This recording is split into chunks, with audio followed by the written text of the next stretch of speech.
My taste in music is kinda all over the place. My top 3 favorite bands are Dragon Force, The Beatles, Who knows how long I've loved you? and Weezer.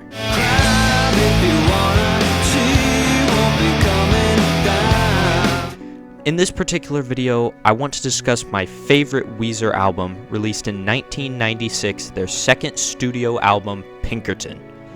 Weezer came out swinging with their debut album, simply titled Weezer. The later dubbed Blue Album became an instant classic and reigns as their most popular album even now. Pinkerton was a bit more low-key, but is still praised as one of their best nowadays.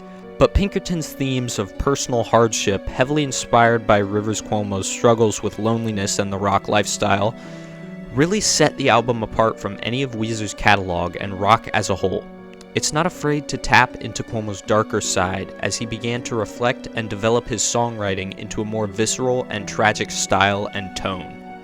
To start, I'll give a quick review of every song, not including those only featured in the deluxe edition. Tired of Sex tells the story of Cuomo's longing for true love, and stands as one of the more unique songs on the album, featuring Weezer's iconic experimentality. Get You's hard rock and screaming vocals sets it apart from the other songs as a certified headbanger that really amps up the velocity of the album. No other one taps a bit into Cuomo's loneliness and his desperate love life, and hits surprisingly hard not just in the rock department but the feels as well. Why Bother hits a similar topic with its themes of breakup, sadness, and self-rejection and loathing, giving a more abrasive feel for Cuomo's love life.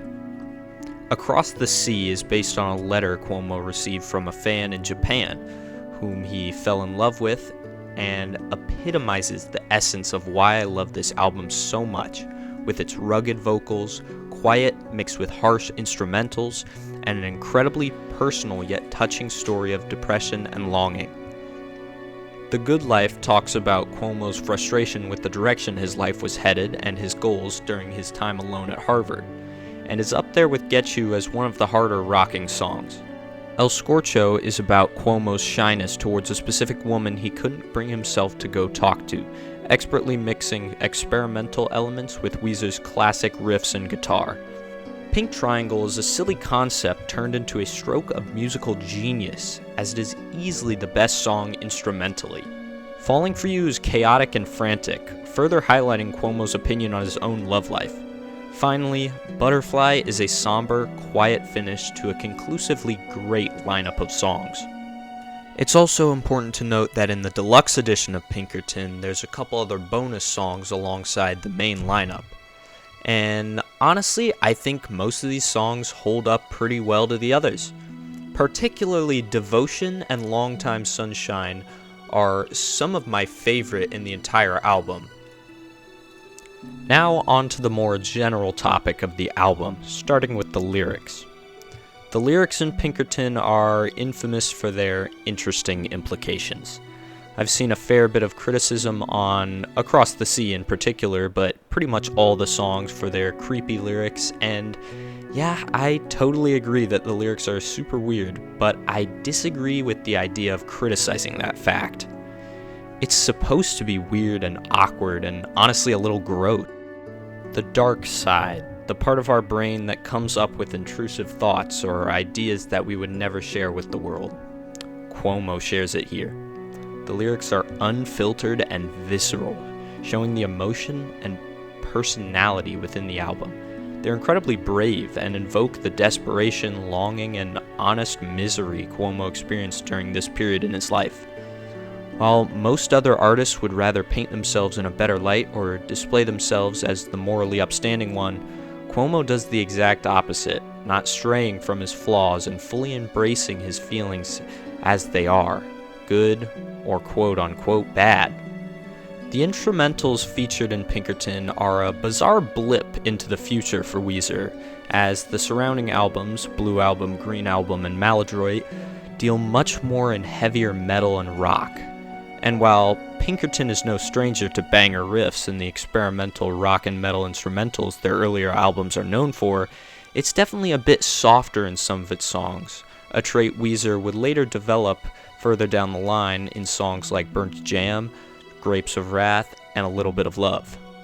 The recording process for the album was interesting in addition, as they decided against hiring a producer, with the intention of having the album feeling more true and raw. Overall, it sounds and feels a lot like Weezer, while also trying a lot of new and interesting things you wouldn't find anywhere else. Certainly a band-defining album, instrumentally. Pinkerton's overall reception was lukewarm to begin with. Many were off-put by the sloppier, awkward tone and previously mentioned perturbing lyrics, and while it still received a small cult following, it was not nearly as widely accepted as their other music at the time, which was cleaner and more upbeat. Slowly, however, Pinkerton began to receive more critical acclaim until it's now one of their most popular albums, and praise for its unfiltered biographical elements and well-executed instrumental performances. Pinkerton was an incredibly bold choice not just for Weezer, but for music as a whole at the time. I would go as far as to say that it was ahead of its time, factoring in the acclaim it's achieved now. With all that said, I believe Pinkerton is what music should be. It tells stories that most don't want to tell. It expresses feelings that most don't want to express. It's incredibly authentic and produces the exact feeling of loneliness and shame that its writing process was drenched in.